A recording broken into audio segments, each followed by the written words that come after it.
So many of you have been asking for it, and today, here it is. I'm going to critique some of your guys' work right here on YouTube. So we're going to break down, analyze, and modify some of your designs and see what you guys have sent to me in terms of graphic design content. Learn more about the awesome workflow tool Milanote later in today's video, and also how to sign up for free with a no time limit period attached.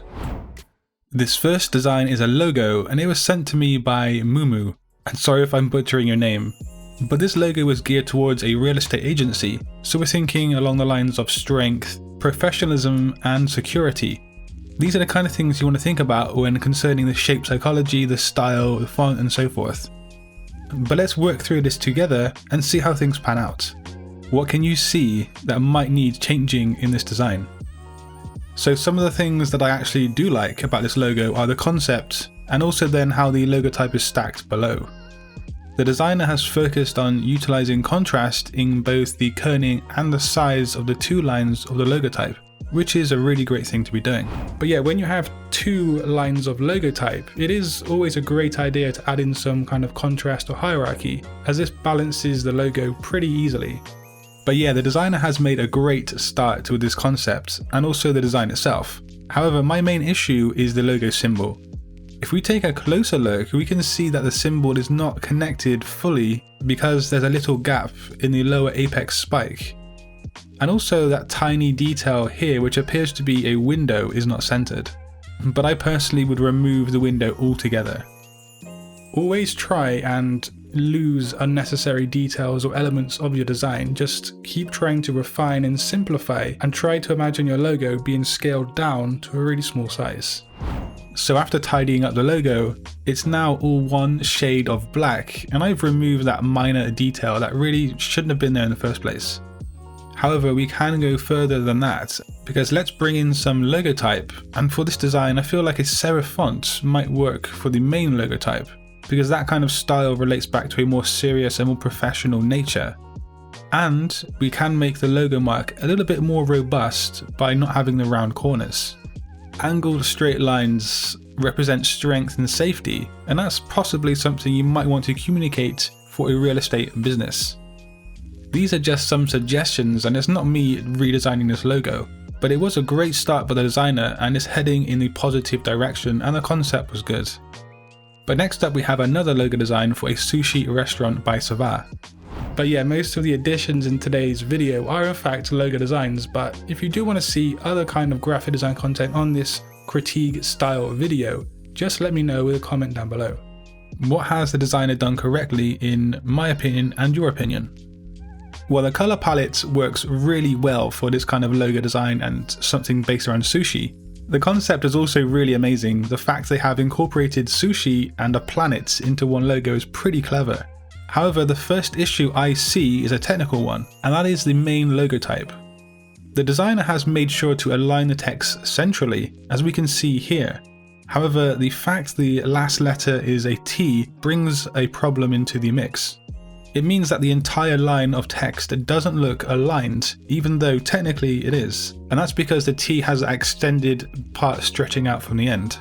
So we can make things look more balanced by shifting the text over slightly to the right.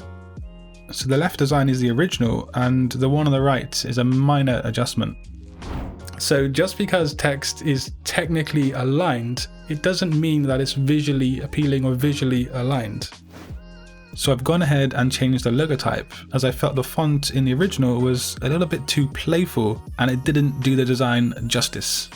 Again, this is mainly a personal preference, but I do feel like a tall and a narrow sans serif on this design works pretty well, because the shape of that font can kind of resemble chopsticks. So the design on the right has dropped the established date altogether and given the word sushi some room to breathe. And then I put planet below with some typographic contrast. So again, a whole lot was done well in this design by the designer, and the concept was out of this world. So the third design is a Behance edition, and instead of critiquing the logo itself, I'm actually going to be critiquing the presentation and the layout of the Behance edition. So the project here is a personal brand, and it seems like they have told a story with design, which is always really neat. So right out of the gate, I feel like the text at the top could have tighter kerning, because I don't think it looks so good being this open. That's just something to take into consideration. But moving down, I really like how the background blends in, and then we're met with a selection of business cards. That's just a really nice way to start off this presentation. And of course, the logo design is there too.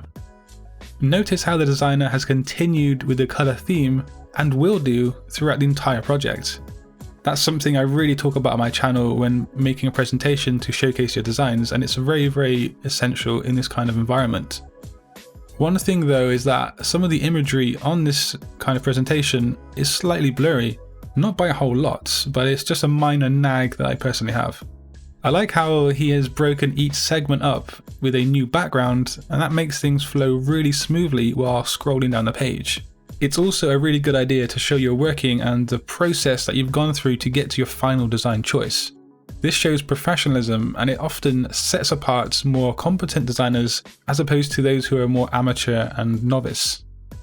Showing the fonts used and the color palette is another great thing to do, and I think this designer has been listening to my videos on portfolios, because they've also used mockups, which is something I heavily suggest you do for your portfolio. I like how all of the text is justified to the left, and that theme is kept throughout the entire presentation. Also, the designer uses repetition of squares, because each segment is broken into a square, and then down at the bottom here with the mockups, we have squares within squares. Small details like this do go a long way. So yeah, overall the presentation is really great, and I would just maybe rethink some of the typography choices in terms of the fonts used and also how they're being used. And also just check every image is high resolution. Next up is another logo design, but this time it's for a fashion brand, so let's get stuck in and take a look. So here is a breakdown of the logo. Is it just me, or is this text on the right hand side stretched upward a little bit, kind of squashed? Or is that just me being weird? Anyway, let's look at what this logo does well. It's a strong symbol. Actually, it's a very strong symbol in fact, and you can see this kind of style in the Versace logo. So we are in the right ballpark considering Versace has a similar kind of design. But can you notice a clever thing about this logo symbol? Well, the fashion brand is called Eti or Eti, and it's made up of 2 T's and 2 E's. And if you look at the symbol, it has both 2 E's and also 2 T's within it. And this is a really clever and a really neat design. So I like the top logo type and how the designers thought about contrast in both lines of the logo type. But why add the lettering around the logo symbol? To me, this really isn't something that's needed, and it just detracts away from the strong points of this design. Just remember that simplicity is often king when you're logo designing, and if you remember this and don't forget it, then you probably will find it hard to go wrong. I also noticed that the logo type was not centered properly, so I've gone ahead and made some changes to that, also with my personal taste of font choice.